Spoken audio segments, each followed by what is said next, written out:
Mohon diperhatikan ya guys. Visual atau gambar yang kalian lihat di video ini adalah hasil buatan kecerdasan buatan atau AI. Jadi kalau ada yang merasa wajahnya mirip atau namanya sama, itu semua hanyalah kebetulan belaka ya.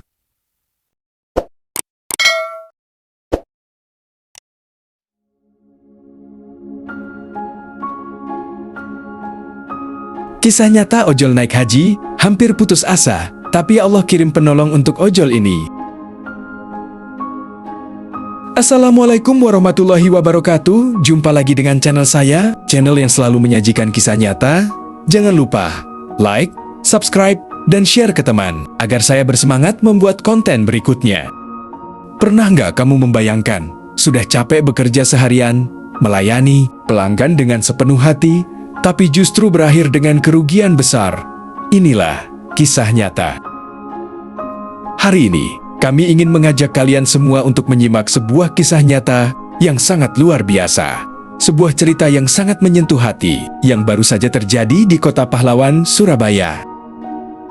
Kisah ini tentang perjuangan, tentang air mata, tapi juga tentang keajaiban dan kebaikan hati manusia yang mungkin jarang kita temui di zaman sekarang. Di kota yang selalu sibuk ini, kita akan bertemu dengan seorang pria sederhana bernama Pak Ponijan. Beliau adalah seorang ayah, seorang kepala keluarga yang sudah menginjak usia 50 tahun. Mungkin bagi sebagian orang, usia 50 tahun adalah waktu untuk mulai bersantai, menikmati hasil kerja keras selama bertahun-tahun, namun tidak bagi Pak Ponijan. Lihatlah betapa kuatnya beliau, tak terasa, sudah hampir 1 dekade lamanya, atau tepatnya hampir 10 tahun, Pak Ponijan menggeluti profesinya sebagai pengemudi ojek online, khususnya layanan pengantaran makanan atau GrabFood. 10 tahun bukan waktu yang singkat, 10 tahun berarti ribuan hari beliau habiskan di atas motor. Dari pagi buta saat matahari belum sepenuhnya muncul, hingga malam menjelang tidur, beliau tak pernah mengenal lelah. Setiap harinya, beliau harus menembus teriknya matahari Surabaya yang menyengat kulit, menahan debu jalanan, dan bertarung dengan kemacetan yang kadang membuat frustrasi. Semua itu beliau lakukan bukan untuk dirinya sendiri, tapi demi mencari sesuap nasi, demi menyambung hidup, dan demi melihat anak istrinya bisa tersenyum dan terpenuhi kebutuhannya. Ia bekerja dengan penuh kesabaran, dengan ketulusan hati, dan selalu berusaha melayani setiap pelanggan dengan senyuman terbaik yang ia miliki. Baginya, setiap orderan yang masuk adalah rezeki yang harus disyukuri, sekecil apapun nilainya. Hidupnya memang sederhana, tidak bergelimang harta, tapi ia selalu merasa cukup dan bersyukur atas apa yang ia dapatkan hari demi hari. Namun, siapa sangka, di balik rutinitasnya yang biasa saja, di balik kesabarannya yang luar biasa itu, sebuah cobaan berat dan sebuah musibah besar sedang menantinya. Apa yang sebenarnya terjadi pada Pak Ponijan? Simak kelanjutan ceritanya dengan baik, karena ini adalah awal dari sebuah peristiwa yang akan membuat hati kalian terharu dan takjub.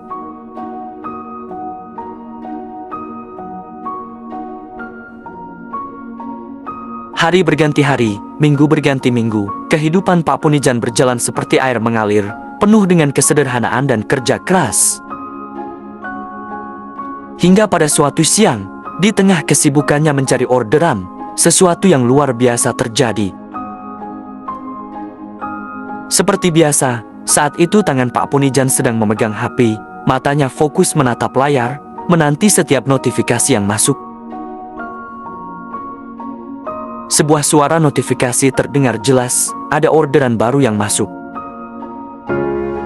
Awalnya mungkin ia mengira ini hanya orderan biasa, seperti yang sudah ribuan kali ia terima selama 10 tahun ini. Namun, saat matanya menyapu layar dan melihat detail pesanannya, jantung Pak Ponijan seakan berhenti berdetak sejenak, lalu berdegup kencang tak karuhan. Darahnya seakan berdesir hebat, tangannya sedikit gemetar melihat angka yang terpampang di sana. Ternyata nominal total belanja dari pesanan itu mencapai angka yang sangat besar baginya, yaitu Rp750.000. Wah, bayangkan saja sayang, Rp750.000 untuk seorang ojol seperti Pak Ponijan itu nilainya luar biasa. itu setara dengan bekerja keras berhari-hari bahkan berminggu untuk mendapatkan komisi sebanyak itu. Rasanya bagaikan menemukan harta karun yang jatuh dari langit. Senyum lebar langsung mengembang di wajah beliau. Rasa lelah seketika hilang berganti dengan semangat yang membara. Pikiran positif langsung memenuhi kepalanya. Alhamdulillah, gumamnya dalam hati. Ia berpikir, alhamdulillah, ini pasti rezeki nomplok, ini rezeki yang dikirim Tuhan khusus buat aku dan keluarga hari ini. Terbayang olehnya, uang hasil komisi dari orderan besar ini bisa digunakan untuk membayar listrik, membeli kebutuhan dapur, bahkan mungkin bisa sedikit ditabung untuk masa depan. Harapannya begitu tinggi, ia merasa hari ini adalah hari keberuntungannya. Tanpa menunggu lama, dengan semangat 45, Pak Ponijan langsung menekan tombol terima pesanan. Ia segera meluncur, memacu motornya menuju restoran tempat makanan dipesan. Sesampainya di sana, sesuai prosedur, beliau harus membayar terlebih dahulu makanan tersebut kepada pihak restoran. Meskipun uang itu bukan sedikit, tapi demi melayani pelanggan dan demi komisi yang sudah ia impikan, dengan senang hati ia mengeluarkan uang tabungannya, bahkan tak segan meminjam sedikit dari teman sesama driver yang ada di sana agar uangnya cukup. Semua dilakukan dengan ikhlas dan penuh senyum. Baginya, ini bukan masalah, karena ia yakin uangnya akan kembali saat pesanan selesai diantar, ditambah lagi dengan keuntungan yang didapat. Pak Ponijan benar-benar bahagia. Ia yakin seyakin-yakinnya bahwa hari ini akan menjadi hari yang sangat indah, hari yang paling menguntungkan baginya selama menjadi driver. Namun, sayangnya, kebahagiaan itu ternyata hanya sesaat. Ia tidak tahu bahwa di balik orderan besar ini, tersimpan sebuah perangkap mengerikan yang siap menghancurkan harapannya berkeping-keping. Namun, sayangnya, takdir berkata lain. Apa yang ia harapkan ternyata hanyalah angan-angan belaka. Keindahan itu seketika berubah menjadi mimpi buruk yang menyakitkan. Saat makanan sudah dibayar lunas, saat kantong kresek tebal sudah tergenggam erat di tangannya, dan saat ia siap menghentakkan kakinya untuk mengantar pesanan itu ke lokasi. Lagi-lagi HP-nya berbunyi, tapi kali ini suaranya tidak lagi terdengar menyenangkan, justru terdengar sangat mengerikan. Dengan perasaan yang masih berbunga-bunga, ia melihat layar ponselnya. Namun, apa yang dilihat matanya seketika membuat darahnya berhenti mengalir. Tertulis jelas di sana, pesanan dibatalkan. Dibatalkan secara sepihak oleh si pemesan, tanpa alasan yang jelas, tanpa rasa bersalah sedikit pun. Seketika itu juga, dunia seakan berhenti berputar. Waktu terasa berjalan sangat lambat, Pak Ponijan terpaku diam, tubuhnya lemas seketika, kakinya tak sanggup lagi melangkah. Beliau syok berat, kepalanya pening, rasanya ingin pingsan saat itu juga. Pikirannya langsung melayang pada uang yang baru saja ia keluarkan. Rp750.000. Uang sebesar itu, hangus begitu saja, hilang tak berbekas. Bayangkan sayang, itu bukan uang sedikit, itu adalah uang hasil keringat berhari-hari, bahkan berminggu-minggu lamanya beliau bekerja keras di bawah terik matahari. Uang yang seharusnya untuk makan, untuk kebutuhan rumah tangga, kini lenyap dalam hitungan detik hanya karena ulah orang yang tidak bertanggung jawab. Hancur sudah harapannya, berkeping-keping rasanya hati ini. Perasaan apa ini? Marah. Iya, sangat marah melihat kelakuan orang jahat. Sedih, ya, sangat sedih merasa diperlakukan tidak adil. Tapi yang paling terasa adalah ketakutan. Ia takut bagaimana cara menjelaskan ini pada istri di rumah. Ia takut bagaimana cara memenuhi kebutuhan hari ini dan besok.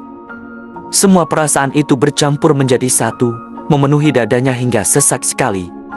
Ia tidak tahu lagi harus berbuat apa, kemana lagi harus mengadu. Dengan langkah yang berat, bagaikan membawa beban dunia di pundaknya, Pak Ponijan meninggalkan tempat itu. Ia mengendarai motornya tanpa tujuan yang pasti, hingga akhirnya ia berhenti di sebuah masjid besar dan megah di tengah kota Surabaya. Tempat yang biasanya menjadi tempat untuk menenangkan hati. Di sudut masjid yang sepi itu, ia duduk termenung sendirian. Menunduk lesu, tak kuasa menahan rasa kecewa yang begitu dalam. Akhirnya, air matanya jatuh juga. Menetes membasahi pipi, jatuh satu persatu, meluapkan semua kesedihan yang ia pendam sendiri. Di tempat itulah, di tengah kesendirian dan keputusaasaannya, sesuatu yang luar biasa akan segera terjadi. Waktu terus berjalan, di dalam keheningan masjid yang teduh itu, Pak Ponijan masih larut dalam kesedihannya. Pikirannya kacau, hatinya hancur, dan ia merasa seolah-olah dialah orang paling malang di dunia saat ini. Namun, siapa sangka, Tuhan memiliki cara yang sangat indah untuk menghapus air mata hambanya. Di saat ia sedang termenung sendirian, tiba-tiba, terdengar langkah kaki mendekat. Seseorang datang menghampirinya. Perlahan, Pak Ponijan mengangkat wajahnya yang basah oleh air mata. Terlihatlah sesosok pria yang sangat tampan, berbadan besar dan tegap, berdiri di hadapannya. Pria itu berpakaian muslim yang sangat rapi, bersih, dan wangi, terlihat sangat berkarisma dan tenang. Dengan wajah yang penuh kasih sayang dan nada suara yang sangat lembut, pria itu bertanya, "Ada apa, Pak?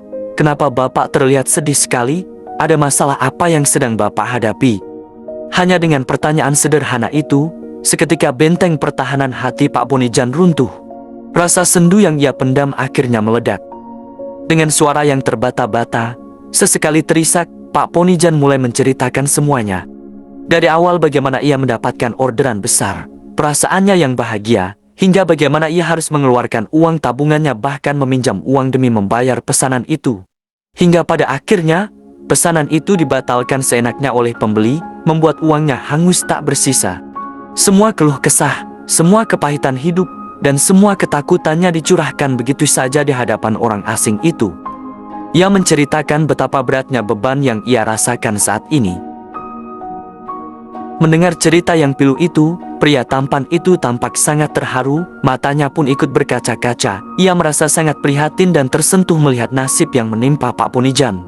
Ia bisa merasakan betapa perih dan sakitnya hati pria tua itu. Tanpa berpikir panjang, tanpa ragu sedikit pun, pria mulia itu langsung berniat untuk menolong.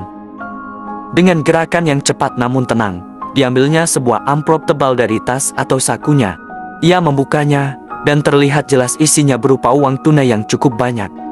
Dengan tangan yang terbuka, ia serahkan amplop itu kepada Pak Ponijan. "Ini, Pak, ambillah," katanya dengan suara yang tegas namun lembut. "Uang sebesar 5 juta rupiah ini saya berikan untuk Bapak, ambil saja. Ini untuk mengganti kerugian Bapak tadi, dan sisanya silakan digunakan untuk keperluan keluarga di rumah." Beneran sayang, 5 juta rupiah diberikan begitu saja, tulus, ikhlas, tanpa meminta kembali, tanpa syarat apapun. Mendengar itu dan melihat uang itu ada di hadapannya, Pak Ponijan terpana. Seluruh tubuhnya gemetar, matanya terbelalak tak percaya. Ia merasa seperti sedang bermimpi. Bagaimana mungkin ada manusia sebaik ini, setulus ini, di tengah dunia yang sudah serba materialistis ini? Air matanya kembali jatuh, tapi kali ini bukan air mata kesedihan, melainkan air mata haru, syukur, dan takjub atas kebesaran hati orang yang sedang berdiri di hadapannya.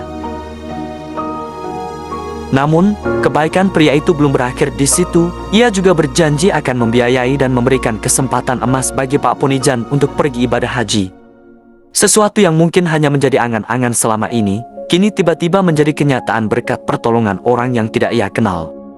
Air mata sedih berubah menjadi air mata haru dan syukur. Betapa besar kuasa Tuhan mengirimkan malaikat tak bersayap di saat ia sedang berada di titik terendah. Kisah ini mengajarkan kita bahwa di balik kesulitan pasti ada kemudahan, dan jangan pernah putus asa karena rezeki itu sudah diatur sedemikian rupa. Semoga kisah ini bisa menginspirasi kita semua untuk selalu saling tolong-menolong. Terima kasih sudah menyimak, sampai jumpa di kisah inspiratif berikutnya. Assalamualaikum warahmatullahi wabarakatuh.